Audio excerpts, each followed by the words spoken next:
Hi guys. How is everybody today? We are here for the tall and the short of it with Betsy. and Jenny. So it is December, yay, and it is snowing. I was going to say it's snowing like beautifully. crazy outside. So we're Always makes me happy. yeah, I know she loves snow, not so much here. So everybody be careful if you're out driving tonight. But in December, we're doing Learning to Read, and this is our first week of talking about that topic. So the 4 weeks this month are the four basic parts of learning to read, which are today's topic, which is phonological awareness and phonics. Sorry, I'm gonna keep looking at my graphic. Reading fluency, vocabulary, and comprehension. So those are the 4 lives that we're doing this month, and they're in that graphic on the group or on the business page. Why is the fan page for us, isn't it? It's not really a business. We're not making nothing. So we are talking about phonemic awareness and phonics today as part of learning to read, and that's a big topic in and of itself, but we kind of want to just put the disclaimer out there that we really know and understand that reading is a complex, difficult thing to learn. Very. And if you don't really believe that, just because, well, maybe you didn't struggle with learning to read, talk to any adult who never learned to read and is trying to learn now, and they're going to tell you how hard it is. There's a lot of complex processes that all have to come together. In fact, most reading researchers will tell you that it's actually kind of a miracle that any of us learn to read. Yes. Because of how many things have to come together in just the right way for us to do it well. Yes. And I think if you talk to any person, I mean, myself included, every one of us can tell you one part of their reading they don't feel is very strong. I bet. Like, either I don't feel like I read out loud very well, or I don't feel like I feel like I have to read things a couple of times before I can understand it very well. Or if I'm reading something that's like technical, I have to read it really slow. Or, we learn those coping strategies in order to monitor our own reading. And when we're talking about trying to, and that's complex. Yeah. Yes. So when you're talking about a 6-year-old or a 5-year-old, they don't have the ability to monitor like that yet. So, like I said, it's just hard. So we're just going to acknowledge straight up front that reading is hard. Yes. Yeah. So, and I see there's somebody watching, but they haven't commented yet. So, whoever you are, hello. Feel free to jump into the conversation at any time. Is it you? Is it me? Is it me watching maybe? No, I don't think so. My laptop is up, but I don't think it's me.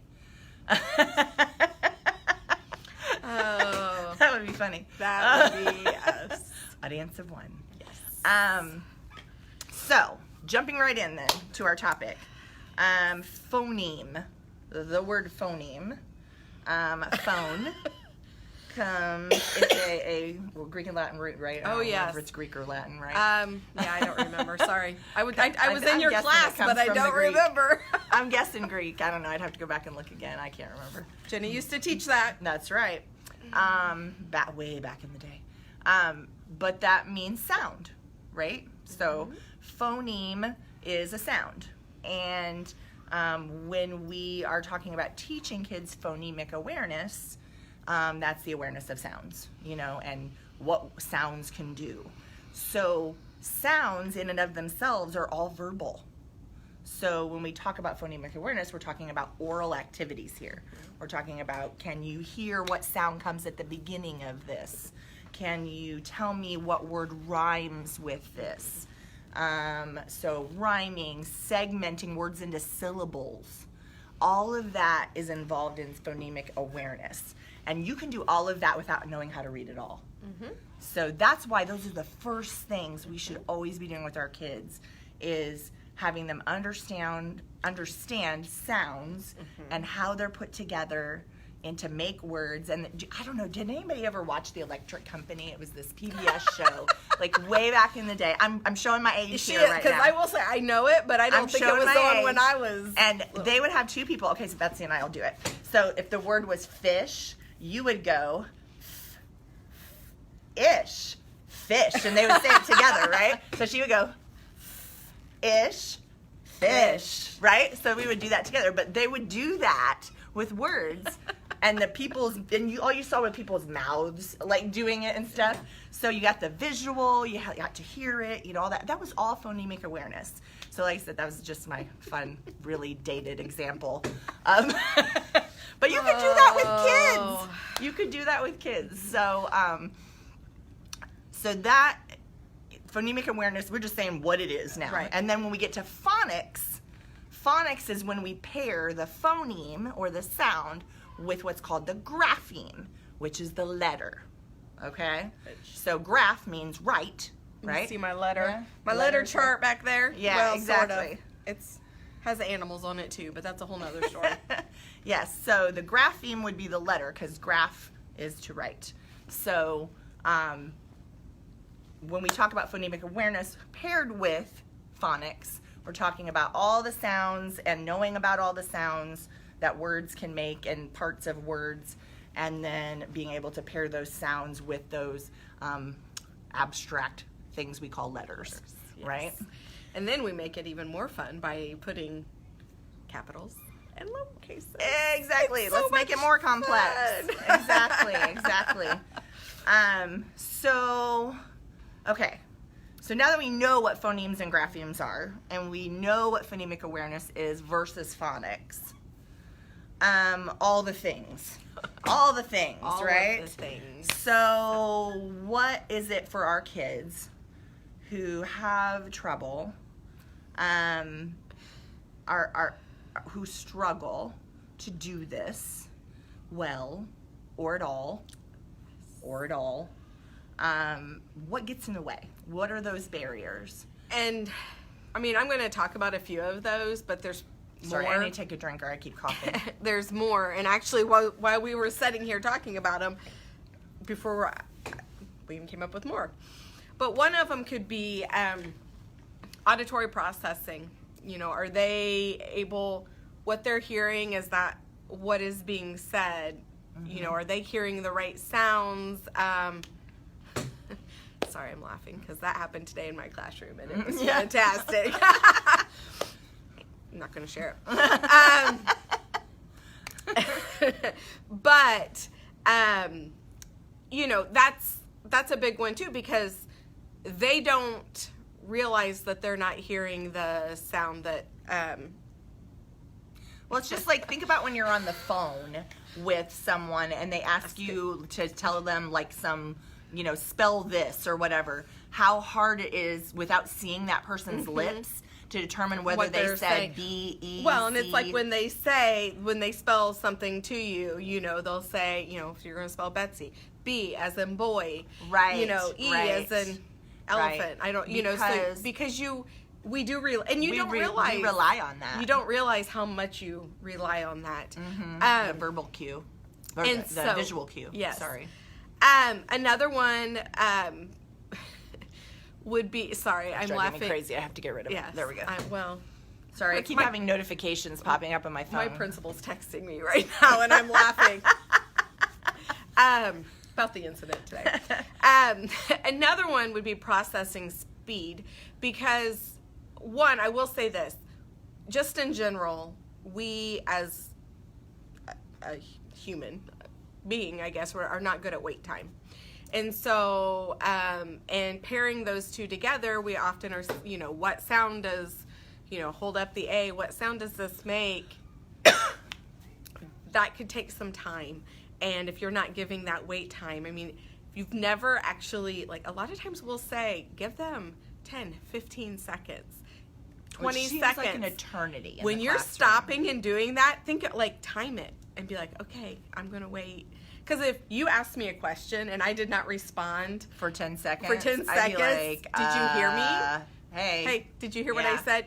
Exactly. So, but that's something I will say there's a lot of wait time in my classroom, and sometimes it looks like all of us just staring at each other. Well, and in a group situation with other kids, if another kid comes up with the answer prior to the kid who you're asking, sometimes it's hard to keep them from telling the kid the answer. Yes.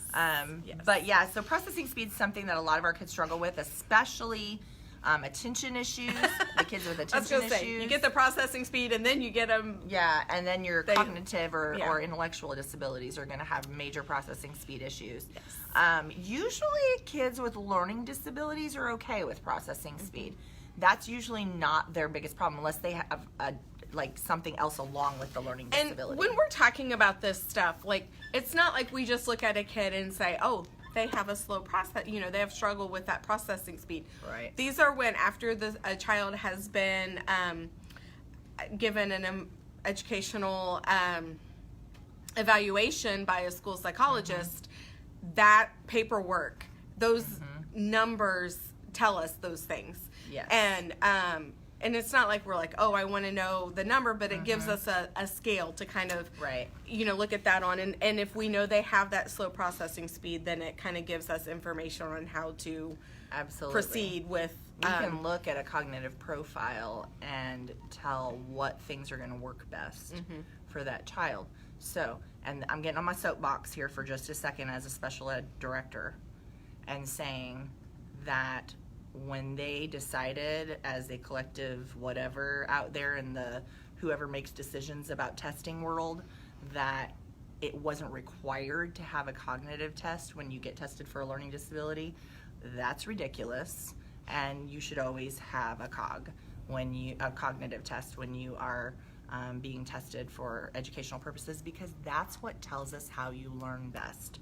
Even if it's not for eligibility purposes, I don't care about the COG test for the eligibility purposes, and I could care less about what the kid's full scale IQ is. I don't care. What I want to see is, where is he? Is he high in working memory? Does he have trouble with verbal comprehension? We want to look at strengths and weaknesses. Strengths and weaknesses, and you cannot see those strengths and weaknesses if you don't see a cognitive profile. So it's important. It saves us time in helping them. Right. Otherwise, it's trial and error. And when we say trial and error, it's a lot of error. Not just because this just worked for this kid, let me try it. And then you're like, I always liken it to that you have a dartboard of all of these things you could be trying, and you just keep throwing different reading activities at the kid till you hit a bullseye. Yeah. And we'd prefer not to do that and skip all of that and just know exactly where the bullseye is. So yeah. Okay. Keep going. Something else would be hearing issues. Huge. Obviously, if they cannot hear, then they're going to struggle because they're not hearing the sounds correctly, so they're not going to be saying the sounds correctly. And a lot of times, that's not just for kids with hearing impairments, that's for kids with speech impairments too, that have trouble with fluid in their ears and lots of ear infections. They got to get tubes and all that stuff. So hearing is a huge thing to do with phonemic awareness. If they are articulating letters incorrectly and saying the sounds wrong, it probably means they're hearing them wrong. Yes. From the get-go. And you'll say to them, no, you're saying it wrong. And they'll go, I said this, and it's still wrong. I'm saying it like you are. And you're like, no, you're not. No. So ask an SLP. How many times do you hear that? Yes. Then another one is a big one. We're going to say environmental, things, but that encompasses a lot. It encompasses, like, has this child been read to? Right. A lot, because they're hearing, they're just being exposed to that. In the womb. Read. And then, what else? Are you talking to your child? Are you, like Jenny said, she remembers the electric company, watching, we're not saying put your kid in front of the TV, but at the same time, they need a language-rich environment. Exposing them to different things. They see it, they read it they're hearing about it in a book, they're seeing it on TV, they're lots of models. Playing games like that, and, they're hearing it from you. That is the absolute best thing you can do. Absolutely. Getting them to talk. just, playing, even when they can't really say words yet, getting them to mimic your sounds. That's why, we make animal sounds with kids right off the bat, or car sounds. That's why kids' songs are so important. And do you know, it just breaks my heart that there are so many kids who don't know nursery rhymes or who don't know those little sayings that we all learned when we were little kids that taught us what rhyming was, or that, they need to learn Kids those. love songs, love music. That is back up to way back when I was teaching middle school, and sorry, my computer, and I taught a class, and part of it was we used the multiple intelligences, and one of them was music, and during my research, that is the first intelligence that we get. We all have these multiple intelligences. Some are stronger than others. Come on, the alphabet song. Yeah. And even stuff. When little kids are babies, they'll do those sing-songy, they'll do that stuff because that's stimulating to them. It's fun. So, and that mimicking is great because you're already starting I say this sound, you say it back. Right, teaching that back and forth conversation. Yeah. Absolutely. But also in environmental too, I think just understanding that we can't control what has happened prior to them coming to us, right? Hopefully we get them in preschool if we can. If we don't get them in preschool, I would love to see mandatory preschool across Indiana, just throwing that out there. Another side note. But preschool... Your soapbox is awfully high today. My soapbox is going to be really high all month. I'm just going to tell you that. Oh, wait, let's do our disclare. Yes. Our thoughts and views are not of our our school corporation. Not of our school They're corporation. our own. But we can't control how much language-rich environment they've had before they come to us. So they're likely are going to be kids that, I'm just going to say, there are going to be kids that we're going to get who are already behind in phonemic awareness. And so I think this is probably a good time for us to discuss that article I posted earlier in the week. I don't remember if it was this weekend or earlier in the week, but it was called Reading Too Soon.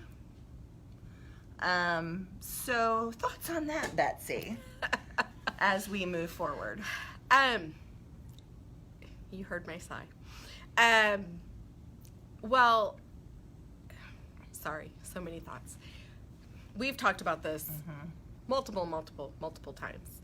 And, if we look at what we're expecting things out of our kids and I say we as just a educational institution in a sense, I guess.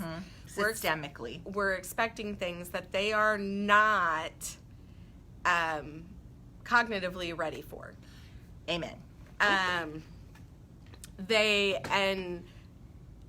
so due to that, we are making judgments about students and we are making judgments about what obviously words are hard today, about what's going to be coming down the path for them, what that learning is going to be like for them. And it's too soon to make those judgments because they're still developing. Yeah. They are still... So, quick synopsis if you didn't read the article on Reading Too Soon. Research out there is showing that between the ages of 3 and 7, mostly it's just, and let me double check to be sure I'm correct on this, mostly it's just the right side of your brain that's developing between the age of 3 and 7. Guess which side of your brain needs to be working for reading? The other one.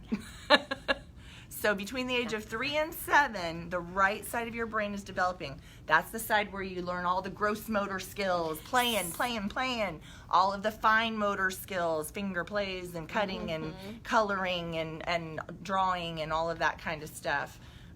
Grasping things with your hands, manipulating objects. So all the gross motor, fine motor stuff. Your right side of your brain is where you see pictures, lots of visuals, shapes, all of that, and you play with verbal sounds and talking and learning. You learn all of English grammar intuitively by the time you're 7. You know how to talk in correct grammar. Usually, typically developing kids know grammar intuitively. I mean, they can't like do worksheets about grammar yet because who wants to do that? Right. But they know it by then because they say sentences right. So all of that's what's developing up to that between the age of 3 and 7. Now, some kids, some small percentage of kids develop a little sooner, but there's this thing that goes right down the center of your brain, right here, the corpus callosum, and it's the lining between the left and the right sides of your brain. All of that finally is all finished. of that gross motor, moving around, the play, the skipping, the jumping, the hopping, all of that is what works on the both sides of your brain. Right. Working it helps together. to build that corpus callosum to where the left and right side of your brain start talking to each other, and you develop those neural pathways that jump across, and then, and only then, is that child cognitively ready to learn abstract sound symbol relationships, which is those phonemes and graphemes together, putting those two together.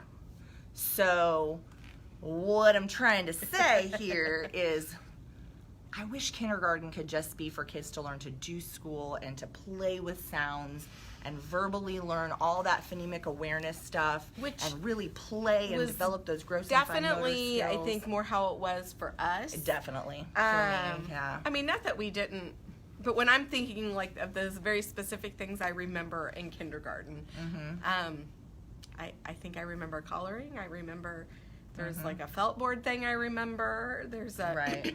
And we're not saying that you wouldn't have letters up in your room and you wouldn't talk about them. We're just saying don't judge kids on whether or not they know them all by then. I just think we're just pushing kids beyond what's developmentally appropriate. And I believe if you ask the majority of teachers, they would probably tell you the same thing. However, they feel pressure. Why? Yes. Well, because of state expectations, the testing, and them trying to evaluate teachers based on these state expectations, which are also totally inappropriate. Just again, disclaimer. Again, soapbox. Sorry. So, I guess from a teacher perspective, if you're frustrated as a primary teacher trying to teach kids to read at ages 5 and 6, there's a good reason. Well, yeah. And if you're frustrated why so many of them are so far behind, they're just not cognitively ready for that yet.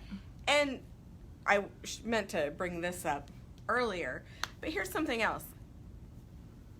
When kids are ready to learn when kids are able and capable of reading and they're ready for that, we talked about it being so difficult. Not all of them learn necessarily through phonics and through that measure. They may know all of their letter sounds. They may know, they can look at letters. They may know all of that. They can tell you, what sound do you hear at the beginning of this word? They can tell you that. But that doesn't mean that when they see the word C-A-T, that their brain can say, K-A-T, and put them together. To be cat. Be cat, because that is a lot of steps. Right. A lot of steps. So I'm going to tell you, in my classroom, we work on phonics.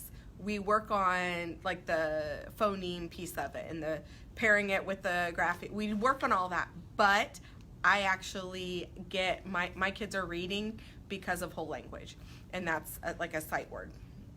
They're learning words like a sight word. And sorry, the article was up and it actually talked about a lot of times kids who are learning to read at a age below 7, they're really learning by sight. They're learning what that word looks like. Yes. And there are words we have to learn by sight. Yeah, try sounding out the word could. But how I teach, all words are taught that way. And but I still work on that phonics piece, and because for example, when we talk about our days of the week, because they all look very similar in the sense that they end in the word day, and so it can get confusing. So we look at that first word. What is today? And I point to it, and I really want to point over here where your calendar is. But so those things are good for kids, and we use those. But I also we talked about it being difficult, and at the same time know that there are so many different ways to learn. And kids who score on that cognitive testing a low working memory and a slow processing speed. So that's going to cover pretty much all your kids who might have attention issues. A lot of kids on the autism spectrum.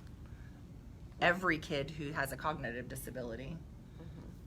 Those kids are not going to be able to hold all of those different phonemes paired with graphemes in their brain long enough to sound blend in the same amount of time that a typical brain would. So then let's put into all the craziness that, well, sometimes this word or this letter makes this sound. Sometimes it makes this sound. Like G can be hard and soft, and it can be silent. Really? Yeah. English is hard. If I start talking about that, they look at me like, right. What are you talking about? It would actually be easier You're for us crazy. to teach your children to read in Spanish because every letter only has one sound. They just they look at you. Oh, and then what is it? Let's talk about the rules. There are more words that don't follow the rules than there are that do follow the rules of, it's just, so it's ridiculous. Whether we know it or not, yes, we use phonemic cues to read. Like I look at the beginning of a word and I see that it starts with an M and I know it's an M word. It's going to start with M. But I don't look at every letter in a word anymore. Well, it's like those we all things on read by Facebook. sight. It's like those things on Facebook that even have numbers in it, but it has like the first and the last letter, and then they're all messed up and stuff. And it's like we can all. Well, I shouldn't say we can all read that because we can't, but we do. I mean, a lot of us can. A lot of us can. Like there are times I won't even realize that's what it is until it's because by the time we've read as much as we've read, we pretty much are all reading with sight words, or we wouldn't be able to do it as fast as we do. So, and I mean, I have some. This year I've been so excited about the readers I have, and they are very. And I feel like we start all of our kids out as phonics. We try that.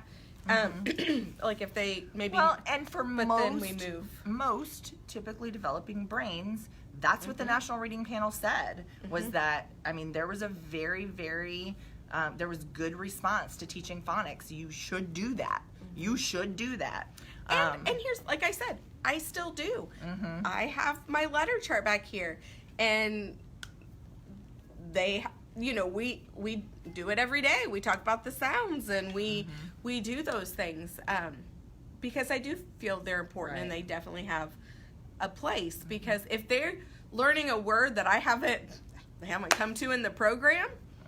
They need to be able to use those skills we do work on them. But like I think just this little piece of our conversation right here shows the complexity of reading and teaching kids to read. It's just right.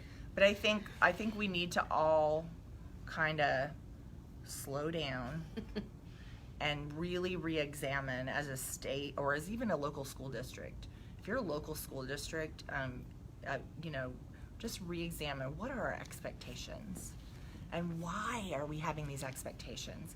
And do our expectations really match the state standards? Or are we even expecting more out of a 5-year-old than what the standards are asking us to do? Because I just feel like I feel like a lot of times we are asking more, and then we're making judgments that can affect a child's entire life. When we say, well, we're going to consider retention because he's not reading at a level whatever. So, and you don't even want to get me started on retention right now. I could talk for another hour about that. I didn't bring a big enough soapbox for that. Yeah, let's not even. We're just not going to go there today. So here is the most important thing in my mind, and I know you'll agree. And we didn't even say this. We did talk about read to your child. You know what? You know what? Make it so your child loves books. Yes. Loves reading. Loves. Loves. And we've even talked about, like I said, it's so funny that my kids will ask to watch a show over and over and over in my classroom. Like, no, we have, like, if we have a movie day, like, no, we're not watching that. We just watched it yesterday. We don't watch movies all the time. But if I pick up a book that we've already read, they are so quick to say, we've already read that. Perfect.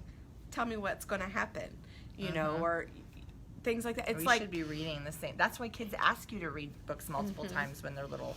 But I just said it was interesting. Could be doing is memorizing the books they have at home. Yeah. So, fostering that love of reading, definitely. And, hey, Jenny put on our Facebook page asking what your favorite children's book was. I haven't answered because I can't decide. You can't decide? I can't decide. Well, I did tell you I love the Berenstain Bear books. My favorite book is The Polar Express, but that's as an adult. I don't. Okay, yeah. I have a lot of other picture books I love now, but just as a little kid. I know, that's what I'll have to And do you know that Monster at the End of This Book, that was written in like 1972. Really? I didn't realize it was that old till I looked it up. I'll have to ask my mom what my favorite book was. Yep, so we are going to get to Kristen,